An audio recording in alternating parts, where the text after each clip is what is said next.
All right, readers, now that you have listened to a video about goal setting, we are going to think about one of the things that good readers of nonfiction do.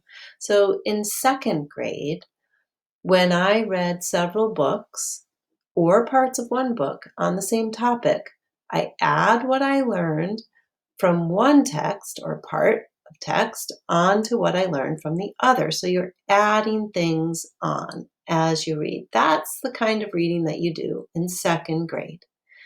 Now in third grade, let's read our strand here. When I read two texts or parts of a text that teach about the same subtopic, I can find the information on a subtopic from both texts or from parts of one text and put that information together. So what's the difference between this one and this one? The difference is that in second grade, you were just adding information. In third grade, you're noticing when two books have similar information, similar but not quite the same. So let me show you what I mean. So these two excerpts are from two different books. One is called What is a Frog? And the other is called Yummy Frog Food. So as I'm reading these two books, I'm thinking to myself, what is similar and what can I add to one book? What kind of information can I put together to make my knowledge even better? So what is a frog? Frogs and toads look similar, but they are different in some ways. A frog has smooth, moist skin. It needs to live close to water.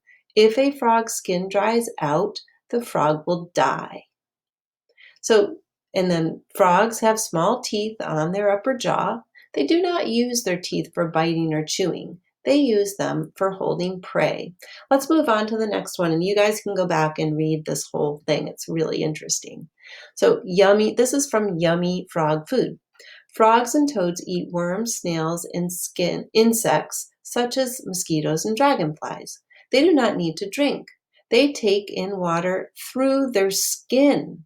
Whoa! So I'm connecting between the two, that a frog has smooth, moist skin and it needs to live close to the water because they take in water through their skin. So did you see how I looked at what I was learning in one book and I added the learning from the other book? So I would like for you actually to pause this video and read both of these and see what else you can kind of connect together.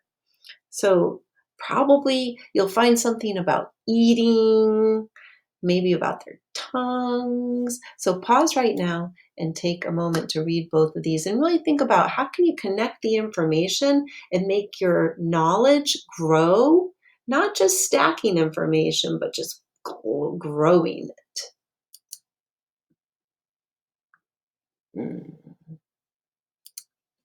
So now it's your turn to teach about what you learned about frogs and toads. So find somebody in your house, somebody nearby, and teach them something that you learned. Maybe trying to take things that you learned about the same topic, the same subtopic, putting them together and teach somebody. So today's really big lesson is goal setting. So it's important for us in order to grow as readers to set goals. So that requires that we kind of think about what do we need to get better at, right? So these are just a few ideas that you could use to set a goal for yourself. For example, you could say, I'm going to use words that show connections to do this because of, as a result, a few years later, after, as I'm talking about things, these are some words that I could use.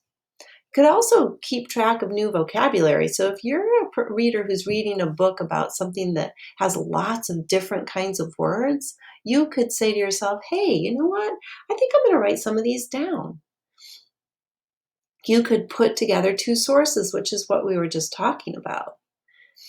And you could summarize briefly, leaving out unimportant things. So always trying to stay away from the details that don't really matter too much.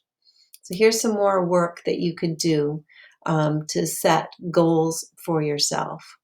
Become a more skilled reader. You have to have a plan. It's super, super important. So if you feel like you need to make a goal for finding the main idea or supporting details, these are some things that you can do.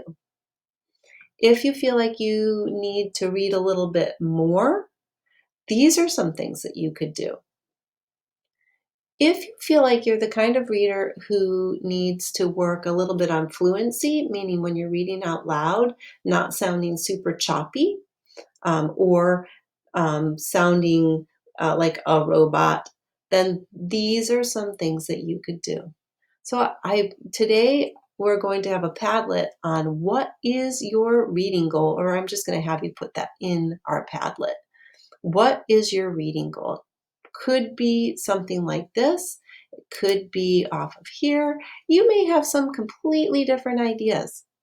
All right, I'm very curious about what your reading goals are going to be.